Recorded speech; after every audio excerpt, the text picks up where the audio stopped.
فكيف إذا جئنا من كل أمة بشهيد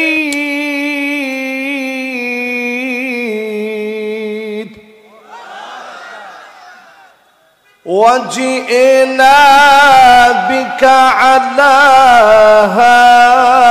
هؤلاء شهيدا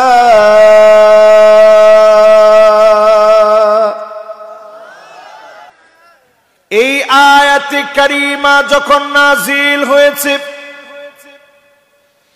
আল্লাহ নবীর দুইটা চোখ ভিজে গিয়েছে অঝোর ধারায় আল্লাহ নবী কাঁদলেন দুইটা চোখের পানি মুক্তার দানার মতো ঝরে ঝরে দাড়িগুলো ভিজে গিয়ে জমিনের মধ্যে কান্নার পানিগুলো পড়েছে যদি এক বাক্যে প্রশ্ন করি এই কান্না নবী কেঁদেছেন নিজের জন্য না আমাদের জন্য সবাই বলেন আয়াতের অনুবাদের দিকে তাকান আপনার লক্ষ্য পাল্টে যাবে আল্লাহ নবী বিশ্ব নবীর উপর আয়াত নাজিল হলো সেই দিনটা কেমন হবে যেই দিন আপনাকে হাজির করা হবে উম্মতের ব্যাপারে সেদিন আপনাকে জিজ্ঞাসা করা হবে উম্মতের ব্যাপারে নবীদেরকে সাক্ষী দেওয়া লাগবে আমার নবীকে আমাদের মতো গুনাহগার উম্মতের ব্যাপারে জিজ্ঞাসা করা হবে এই জন্য আয়াত নাজিল হওয়ার পরে আল্লাহ নবী এত পরিমাণ কাঁদলেন নবীজির চোখের পানিগুলা গাল বেবে আল্লাহ নবী এত পরিমাণ কাঁদলেন কেন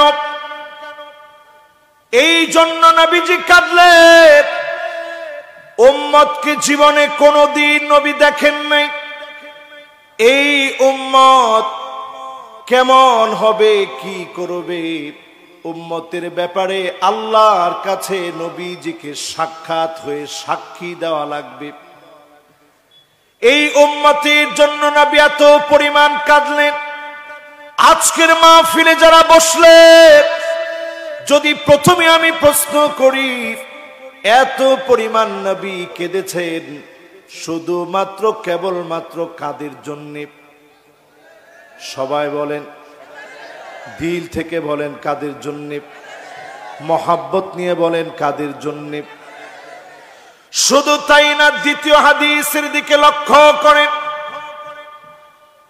আল্লাহ নবী সিজদার মধ্যে চলে যেতে আম্মা জান বলেন ছোট্ট ঘরের ভিতরে এত পরিমাণ কান্নার আওয়াজ হতো আমার ঘুম ভেঙে যেত আমি আমার কানটাকে নবীজির জবানের সামনে নিয়ে যেতাম যখনই আল্লাহ নবীর জবানের সামনে কান নিয়ে যেতাম আমি শুনতাম আর কোনো কিছু বলে নবী কাঁদে না আজিজুন কাজিজিল মিরজাল পানি ফুটানোর জন্য গরম করার জন্য চুলার মধ্যে বসালে পানি যেমন টকবক টকবক করে ফোটে নবীজির ভিতর থেকে এমন কান্নার আওয়াজগুলা বের হতো আম্মা জান বলেন আমার কানটাকে যখনই নিয়ে যেতাম আমি শুনতাম অন্য কিছু বলে নবী কাঁদে না আল্লাহুম্মা উম্মতি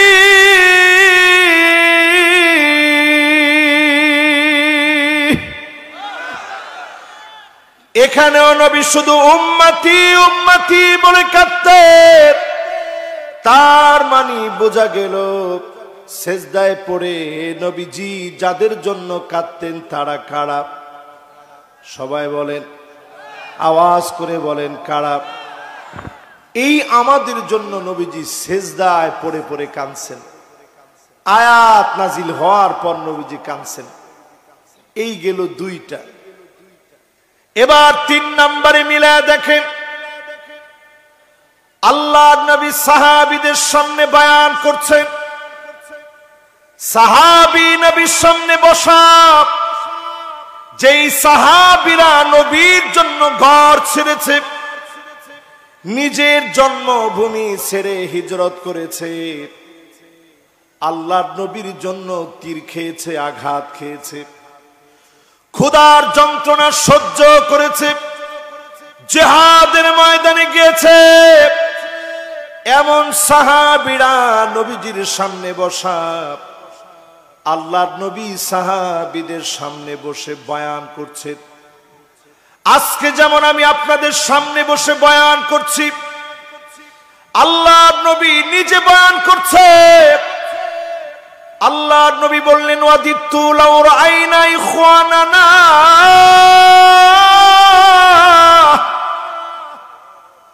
আমার মনটা বড় চায় এক নজর যদি আমার ভাইগুলাকে দেখতে পেতাম। আল্লাহর নবী আদর করে ভাই বলে আমাদের মতো গুনাহগারদেরকে ডাকলেন। জোরে বলেন আল্লাহু আকবার। বলেন তো, নবীজি ভাই বলে ডাকছেন কাদেরকে? সেজদায় গিয়ে কাঁদছেন কাদের জন্য? এরপরে আয়াত নাজিল হওয়ার পরে নবীজি কাঁদছেন কাদের জন্য? এবার আসেন আমার ভাইয়ের, আল্লাহর হাবিব নিজে বলেন 4 নম্বরে। কয় নাম্বার? আমি কিন্তু এই স্বল্প সময়ের ভিতরে 3টা ঘটনা আপনাদেরকে শোনাইছি হাদিস থেকে। এবার 4 নাম্বারটা শোনেন। রাজি আছেন? মনে থাকবে? নবীজি ভাই বলে কাদেরকে ডাকছেন?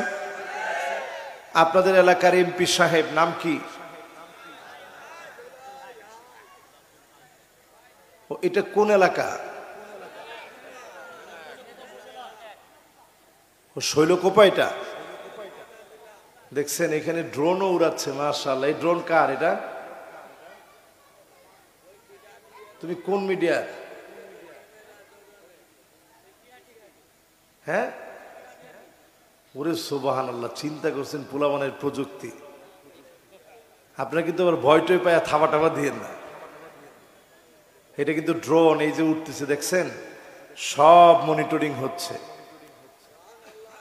সুবহানাল্লাহ একজনে বলছে। আর আল্লাহ কত শক্তিশালী ডিভাইস আমার আপনার গ্রীব লগ্নের ভিতরে আল্লাহ বসায় রাখছে। আল্লাহ পাক সেদিন টেনে বের করবেন, খুলে দিয়ে বলবেন, ইকরা কিতাবাক কাফা বিনফসিকা আল-ইয়াওমা আলাইকা হাসিবা।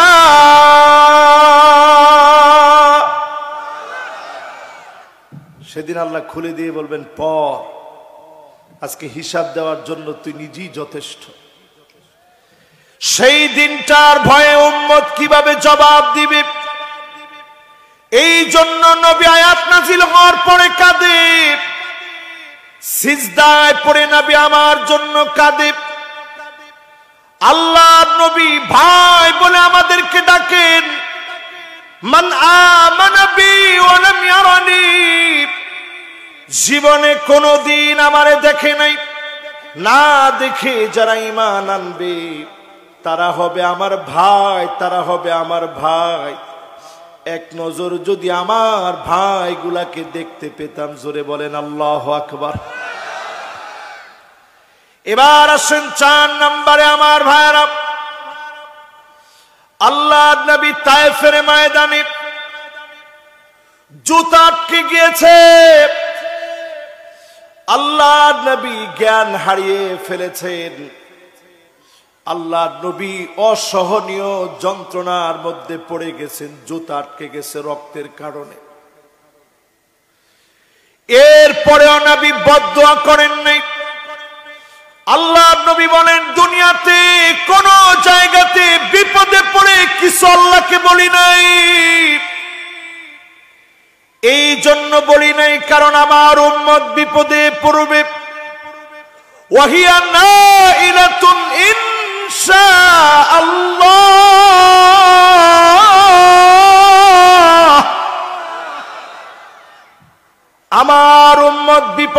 পড়ে যাবে, মুসিবতের মধ্যে পড়ে যাবে, উম্মতের জন্য শাফাত করব।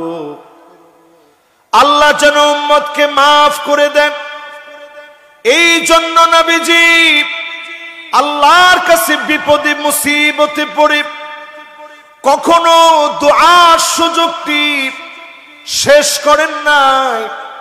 উম্মতের মুসিবতের সময়ে দোয়ার সুযোগ রেখে দিয়েছেন।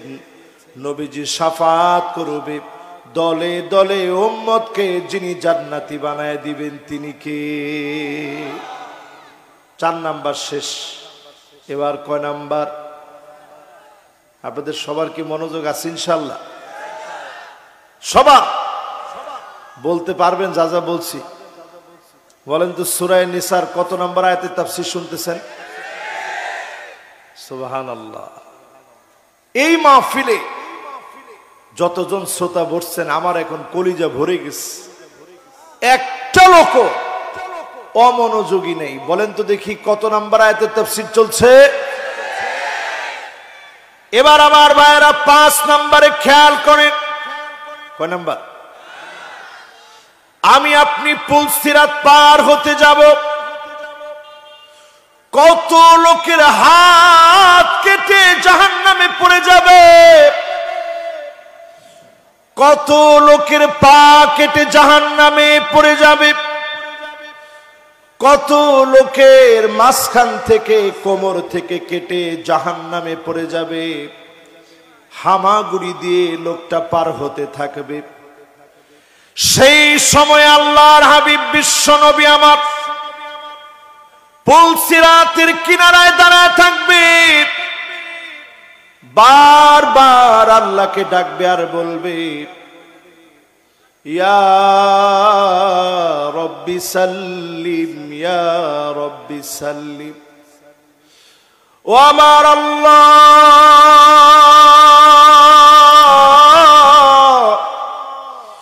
দয়া করে শান্তি দান করে দেন, দয়া করে আপনি একটু মাফ করে দেন। বারবার উম্মতের জন্য পুল সিরাতের কিনারায় দাঁড়ায় নবী কাঁদবে। বলেন আল্লাহু আকবার। কয় নাম্বার গেছে এটা ভাই? এবার কয় নাম্বার? 6 নম্বরে আল্লাহর জান্নাতের সামনে নবীজি যখন যাবে, জান্নাতের দরজার মধ্যে নবীজি নক করবে দরজা খোলার জন্য। ফেরেশতা প্রশ্ন করবে, মান আনতা, কে তুমি, কে এসেছেন? সঙ্গে সঙ্গে বলবে, আনা মুহাম্মদ, আমি মুহাম্মদ সাল্লাল্লাহু আলাইহি ওয়াসাল্লাম আসছি। জোরে কোন আল্লাহু আকবার। সঙ্গে সঙ্গে নবীজি যখন নিজের পরিচয় দিবে, দ্বার রক্ষী ফেরেশতা বলবে, বিকা উমিরতু লা আফতাহু লিআহাদিন ক্বাবলাক, কারো জন্য জান্নাতের দরজা খুলি নাই নবী, এখনই আপনি জান্নাতে প্রবেশ করেন। আল্লাহর জান্নাতকে, জান্নাতে প্রবেশ করে আপনি ধন্য বানান। জোরে কোন আল্লাহু আকবার। সেই জান্নাতের ভিতরে নবী যাওয়া মাত্র আমার আপনার মতো গুনাহগার উম্মতের কথা মনে পড়ে যাবে। নবীজি জান্নাতে যাওয়া মাত্র বলবে, আল্লাহ, অন্য কোন নবীর উম্মত যেন আগে না আসে রে মালিক, হাত্তা তাদখুল উম্মতি,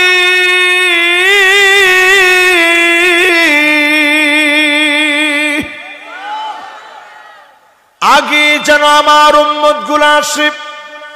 আল্লাহ নবী আদর করে মায়া করে উম্মতদেরকে জান্নাতে গিয়েও খুঁজবে। যতজন এখানে বসছে প্রত্যেকের পরিচয়, আমরা প্রত্যেকে নবীর উম্মত, ঠিক কিনা বলে? এই ওয়াজটা আমার খুব মনে পড়ছে তখন। এই মাহফিলে যখন আমি উঠতেছিলাম, স্লোগান দিচ্ছিলেন আপনারা, বলতেছিলেন বিশ্ব নবীর অপমান। এরপরে আরো আসতে বলেন, বিশ্ব নবীর অপমান। যখনই আপনারা এই কথাগুলো বলছিলেন, আমার হৃদয়ের ভিতরে বারবার মনে হচ্ছিল,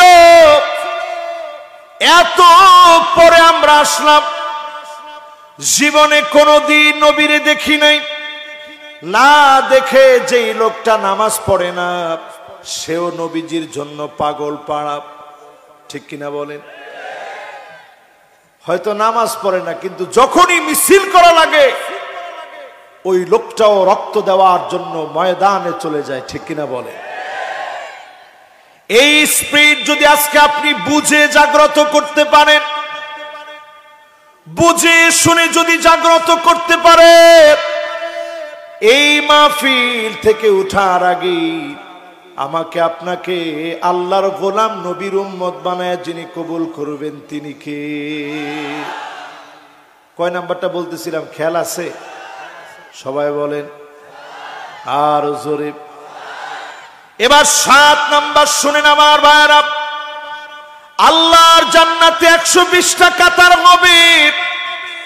বলেন তো কয়টা কাতার? কয়টা কাতার?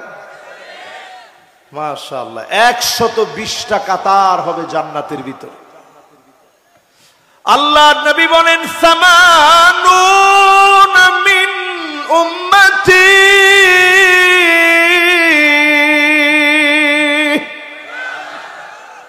একটা না দুইটা না, 120 কাতারের ভিতরে 80টা কাতার নবীজির উম্মত দিয়ে আল্লাহ ভরপুর করে দিবে। জোরে কোন আল্লাহু আকবার। বলেন তো দেখি, 120 থেকে 80 গেলে বাকি থাকে কত? এখানে সব ব্যবসায়ী হিসাবের ক্ষেত্রে আপনারা একটুও কাঁচা না, সব হিসাবে পাকা। তো 120 থেকে যদি 80 চলে যায় বাকি থাকে কত? আল্লাহর নবী বলেন, আরবাউনা মিন সাইরিল উমাম, এই পৃথিবীতে যত নবী আসে সব নবীর উম্মত দিয়ে আল্লাহর জান্নাতের মাত্র 40টা কাতার ভরবে। আর আমার শেষ নবী নবী মুহাম্মদ সাল্লাল্লাহু আলাইহি ওয়াসাল্লামের উম্মত দিয়ে আল্লাহর জান্নাতের 80 কাতার মালিক পুরা করে দিবে। খুশি না বেজার? আরো আসতে বলেন, কয় নাম্বারে আছেন? এবার 8 নাম্বারটা শোনেন। সবাই তো সুন্দর মনোযোগ নিয়ে শুনতেছেন। আমি আপনাদেরকে রাইখা যাইতে খুব আমার কাছে কষ্ট লাগতেছে যে আপনারা রাইখা কেমনে চলে যাব। মাত্র আমি আলোচনাটা শুরু করছি, মাত্র শেষ করে যাইতে আমার কাছে বড় খারাপ লাগবে। কিন্তু মুমিনের জীবনের ওয়াদাটা বড় দামি। তো আলহামদুলিল্লাহ অল্প সময়ে অনেকগুলা পয়েন্ট আপনাদেরকে শুনাইছি, আরো কয়েকটা শোনাবো ইনশাল্লাহ। না হইলেও আরো 10টা হাদিস শোনানোর পরে আমি বিদায় নিব ইনশাল্লাহ। বলে তাহলে কয়টা শুনাইলাম ভাই? এবার কয় নাম্বার? আল্লাহর নবী বিশ্ব নবী আল্লাহর সামনে দাঁড়ায় বলবে, ইন্নী মুকাসিরু বিকুমুল উমাম। আয় আল্লাহ, আপনি তাকায় দেখেন কত পরিমাণ উম্মত নিয়ে আজকে আমি জান্নাতি। আমার কত কত উম্মত, কত কত উম্মত নিয়ে আমি আজকে জান্নাতি। জোরে কোন আল্লাহু আকবার। এবার 9 নাম্বারটায় যখন আসবেন তখন মনটা একটু দুর্বল হয়ে যাবে অনেকের। উনি সুবহানাল্লাহ বলছে। 9 নাম্বারটা যখন শুনবেন মনটা দুর্বল হয়ে যাবে। একটু আগে বুঝেন কেন মনটা দুর্বল হবে। এই জন্য মনটা দুর্বল হবে, নবী অনেক উম্মতকে সেদিন চিনবে না। চিনবে কোন উম্মতদেরকে? গুররান মুহাজ্জালিন মিনাল ওয়াদু, ওজুর পানি চকচক করে উঠবে, যাদের কপালের মধ্যে ওজুর পানি থাকবে না ওই লোকদেরকে নবীজি সেদিন চিনবে না, ডাকবেও না, আদরও করবে না। আজকে যদি আপনি নামাজের জন্য প্রস্তুতি নেন, এই জমিনে যদি দিন কায়েমের জন্য নামাজের ভিতরে যদি আপনি ঐক্যবদ্ধ হতে পারেন, সেই দিন বেশি দিন দূরে না। বাংলার জমিনের প্রত্যেকটা জায়গায় জায়গায় যিনি কালেমার পতাকা উড্ডীন করে দিবেন তিনি কে? কয় নাম্বারটা ভাই বলছি? সবাই বলেন আর জোরে। এই 8 নাম্বারটা বলার পরে অনেকের একটু মন খারাপ হয়েছে না? অধিকাংশ লোক এখানে যারা বসছেন, 9 নাম্বারটা বলছি, 9 নাম্বার না, 9 নাম্বারটা যখন বলছি অনেকের মনটা খারাপ হয়েছে। কেন খারাপ হয়েছে? অধিকাংশ লোক এখানে আমরা বসছি, আজকেও ফজর পড়েন নাই, জোহরও পড়েন নাই, আসরও পড়েন নাই, মাগরিবও পড়েন নাই, শুধু মাহফিল শুনতে আসছেন। ঠিক কিনা বলেন? আমার এই এলাকায় আমি দেখছি, যখনই এসে আমি পৌঁছেছি, অনেক হিন্দু ভাইয়েরা আছে না? বেশি না কম? কম, আলহামদুলিল্লাহ, অসুবিধা নাই তো, আমাদেরই তো ভাই। ওনারা যখন আমাদের মধ্যে থাকেন, আমরা প্রয়োজনে ওনাদের জন্য পাহারা দিব। ওনাদের কোন মূর্তির উপরে কেউ যেন আঘাত করতে না পারে, পাহারা দিয়ে হলো মুসলমান তাদেরকে শান্তিতে রাখবে। ঠিক কিনা বলেন? এটা হচ্ছে মুসলমানের কাজ। এই জন্য আমার অনেক হিন্দু ভাইয়েরা এদিক সেদিক আছেন, তারাও শুনতেছেন। চিন্তা করেন, আপনি মুসলমান, 5 ওয়াক্ত নামাজ চলে গেছে, একটা ওয়াক্ত নামাজ আপনি পড়েন নাই, আদৌ কি নবীজির আপনি উম্মত হতে পারছেন? সবাই বলেন আর জোরে বলেন। এবার উম্মতের হালত একটু মিলায় নেন এই মাহফিল থেকে। আল্লাহ নবী উম্মতের জন্য আয়াত নাজিল হওয়ার পরে কান্না শুরু করলেন। 2টা চোখের পানি দিয়ে গাল ভিজিয়ে ফেললেন, দাড়ি ভিজায় ফেললেন। একটা দিনও নবীজি আল্লাহরে বলেন নাই, আল্লাহ ক্ষুধার যন্ত্রণায় কেন আমি কষ্ট পেলাম? আল্লাহ নবী ক্ষুধার যন্ত্রণায় কত কত কষ্ট করলেন। আজকের যে খানা আমি খেয়েছি, একদিনের জবাব যদি মালিকের কাছে দেওয়া লাগে, শুধু একদিনের জবাব যদি আল্লাহ জিজ্ঞাসা করে, আজকে রাত্রে যা খেয়েছিলি বান্দারে একটা রাতের জবাব দে। আমি ক্ষুদ্র আল্লাহর গোলাম, আল্লাহর কসম করে বলতেছি, এই মাহফিলে বসার আগে মজনু বিশ্বাস, আপনাদের পরিচিত নাম, তার ঘরে আমারে খাওয়াইছে। সে বলতেছে, হুজুর মেহমানদারি তো অন্য জায়গায়, তাড়াহুড়ার জন্য হুজুর আমার ঘরে আপনি খেয়ে যান, ডাল ভাতটা। ডাল ভাত খাওয়াইতে নিয়ে মাছ খাওয়াইছে, গোস্ত খাওয়াইছে, ডাল খাওয়াইছে, ভাত দিছে। একটাবার চিন্তা করেন, আজকে ফিলিস্তিনের দিকে তাকায়া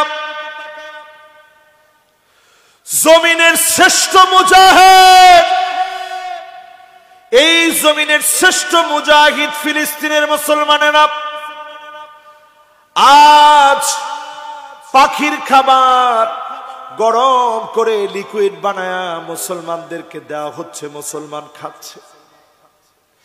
রাস্তার পচা নোংরা পানি দেওয়া হচ্ছে, সেটাই খাচ্ছে। একদিনের খাবারের ব্যাপারে যদি মালিক জিজ্ঞাসা করে, জবাব দেওয়ার মতো কোনো ভাষা থাকবে না। এত নিয়ামতের পরেও যারা নামাজ পড়েন নাই, কসম আল্লাহর, যার সামনে জবাব দিতে পারবেন না তিনি কে? এবার একটা একটা করে মিলায় নেন, আপনি কোন পদের মুসলমান হলেন? এই পৃথিবীতে হিন্দু আছে 120 কোটি। কত কোটি?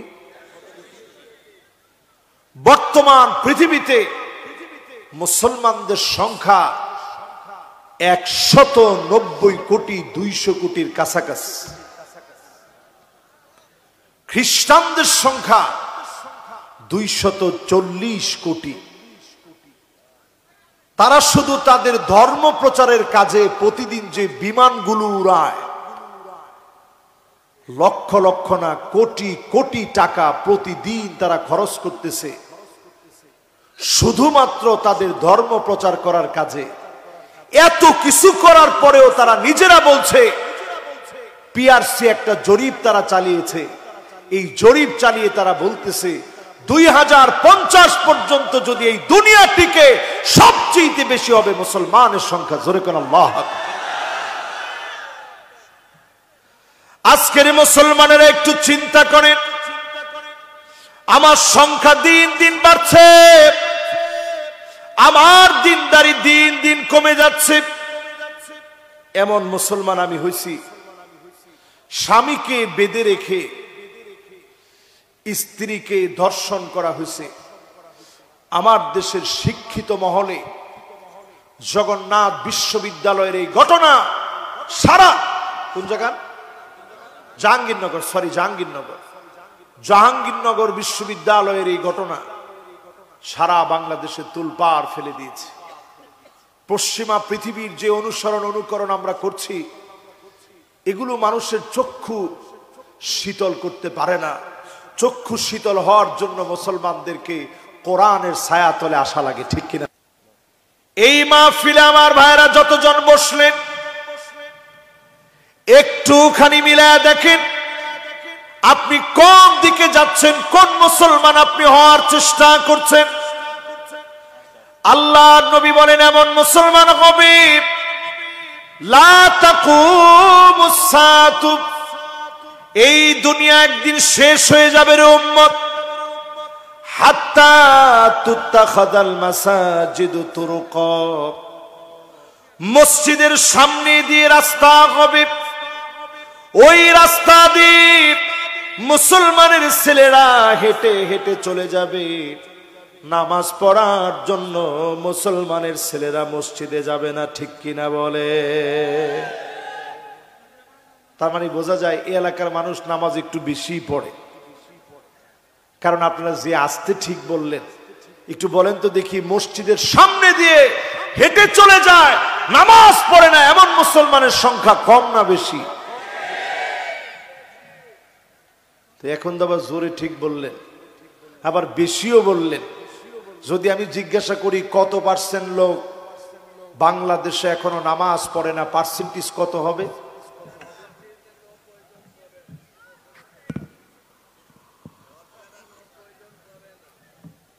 একজনও উত্তরটা দিলেন না।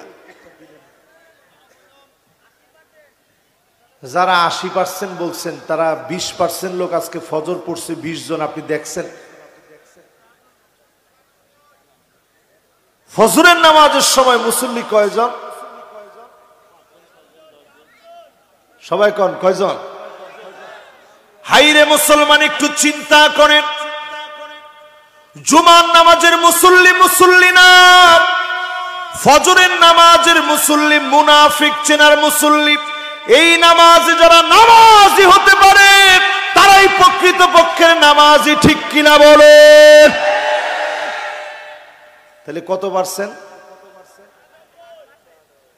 5% লোকের কারণে মাগুরা সহ, এটা কি মাগুরা নাকি?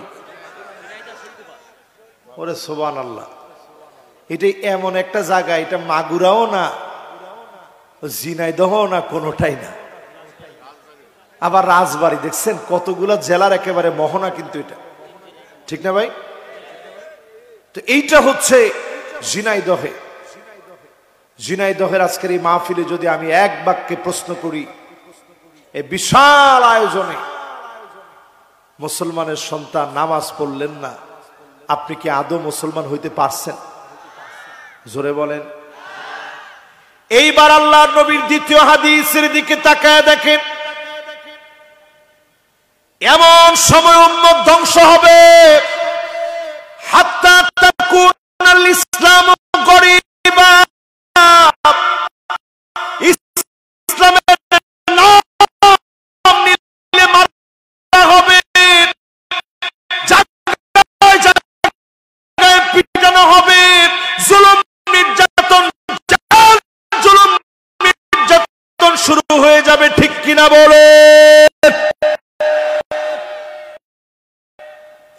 কিসের কারণে মারবে?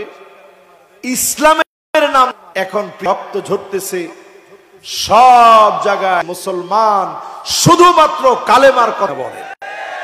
তাহলে হাদিস কি এটাও পুরো? তৃতীয় নম্বর হাদিসের দিকে তাকায় দেখেন, লা তাকুমুস সাআতু হাত্তা ইয়াবুদাল্লাহু ওয়াল উজ্জা। এমন সময় দুনিয়ার মধ্যে আসবে, আপনি হিন্দুদের মুসলমানের ছেলেগুলা চলে যাবে, ঠিক কিনা বলে? এটার মধ্যে বলছেন। এখন আরেকটা শুনতে চাই, রাসূল বলে গেছেন সমস্ত নবীর উম্মত হয়ে মাথা নত করবে, ঠিক কিনা বলে? এই হাদিস অনুযায়ী যদি পূজার থাকে এমন হলাম 100 জনের ভিতরে আমার মুসলমানের ছেলে 60 জন পূজার মধ্যে গিয়ে নাচানাচি গান বাজনা করতে থাকে, ঠিক কিনা বলে? তাহলে আপনি কি নবীর উম্মত হইতে পারছেন? কথা বলেন আরো জোরে। এরপরে আমার ভাইয়েরা খেয়াল দিয়ে শুনেন, লা তাকুমুস সাআতু, যেই উম্মত গুলার কারণে দুনিয়া ধ্বংস হয়ে যাবে, এমন উম্মত হবে হাত্তা ইয়াক্তাতিলা ফিয়াতান দাওয়াহুমা ওয়াহিদা। এমন উম্মত আসবে নিজেরাকে মারবে, কাটবে, এক ভাই আরেক ভাইকে পিটায়া রক্তাক্ত করে ফেলবে, ঠিক কিনা? আমি বেশি দূরে যেতে চাই না, দূরে আজকে যাব না। শুধু যদি এই নির্বাচন হয়েছে, ধরুন আগে যারা ছিল এখন দুলাভাই হয়ে গেছে, একই তো, সবাই একই হওয়ার পরেও এখন দেখা যায় নিজেরা নিজেরা অনেকে অনেককে ঘরের ভিতরে ঘুমাইতে দেয় না, ঠিক কিনা বলে? অনেকে অনেককে ঘুমাইতে দেয় না, মামলা হামলা শুরু হয়ে গেছে, দোকানপাটে নিজেরা নিজেদেরকে বসতে দেয় না, স্বগোত্রীয় এমন মারামারি। আল্লাহর নবী বলেন তোমাদের ধ্বংস হওয়ার কারণ, ঠিক কিনা বলে? এটা কি এখন মিলতেছে? কয় নাম্বারটা জানি বললাম? 1 নম্বরে বলছি মুসলমানের ছেলে মসজিদের সামনে দিয়ে যাবে, মসজিদে ঢুকবে। 2 নম্বরে বলছি ইসলামের নাম নিলি রক্ত প্রবাহিত করা হবে, ঠিক কিনা বলে? 3 নম্বরে বলছি মূর্তির সামনে গিয়ে মুসলমানের ছেলে মাথা নত করবে। 4 নম্বরে কি বলছি বলেন তো দেখি? একই দলের লোক হওয়ার পরেও নিজেরা নিজেদেরকে মেরে মেরে শেষ করে দিবে। কয় নাম্বার এটা? এবারে লা তাকুমুস সাআতু ইয়াতাবাহান নাসু বিল মাসাজিদ, মসজিদে মসজিদে মারামারি হবে, কাটাকাটি হবে, সভাপতি সেক্রেটারি পদ পদবি নিয়ে মারামারি করবে, ঠিক কিনা বলে? যেই জুড়ে ঠিক বলছেন, এতে বোঝা যায় পুরোপুরি এগুলো আমাদের মধ্যে শুরু হয়ে গেছে, ঠিক কিনা বলে? নবীর উম্মত দাবি করেন, মসজিদের সভাপতি পদের জন্য মারামারি করেন। একটু চিন্তা করেন, এই পদে গেলে কি টাকা পয়সা আছে নাকি? কোনো বেতন দেওয়া হয় নাকি? মনে হয় কোনো বেতন দেওয়া হচ্ছে জানি। যদি কোনো বেতনই দেওয়া না হবে, মারামারি কেন? বোঝা যাচ্ছে উম্মতের জায়গায় এখন আমরা নাই, ঠিক কিনা বলে? আসেন আমার ভাইয়েরা, কয় নাম্বার? আওয়াজ করে বলেন কয় নাম্বার? সবাই বলা লাগবে কয় নাম্বার? ওইখানে হাদিস শুনাইছিলাম কয়টা? খেয়াল আছে? কয়টা? ও ওই জায়গায় কি 8 নাম্বার বাদ গেছিল নাকি? না না, 9টাই শুনাইছি ওইখানে। 9টা হয় নাই? এবার এইখানে হাদিস শুনলেন কয়টা?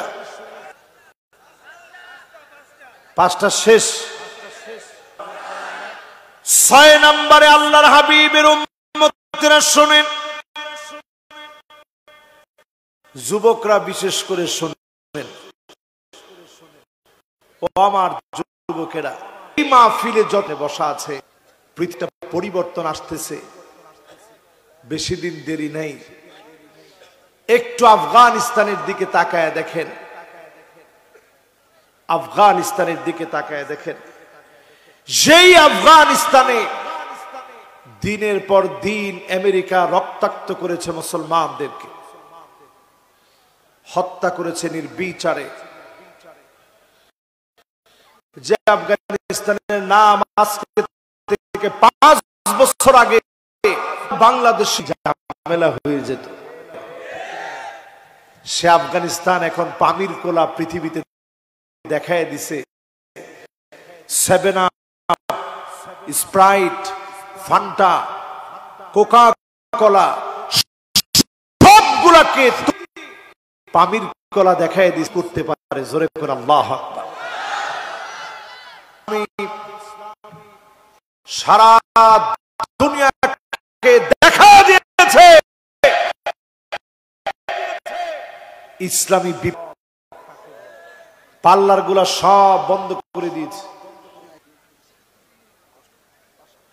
এমন সময়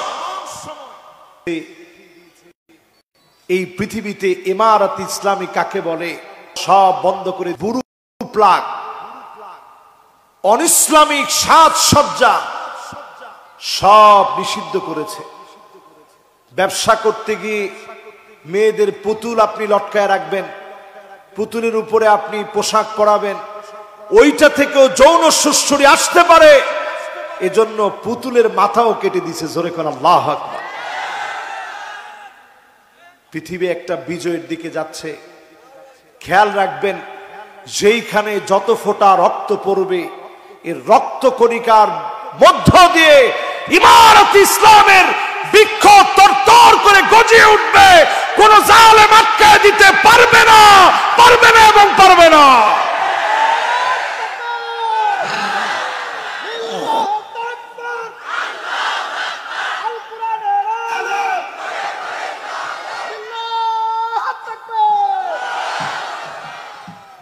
এই মাহফিলে যারা বসলেন,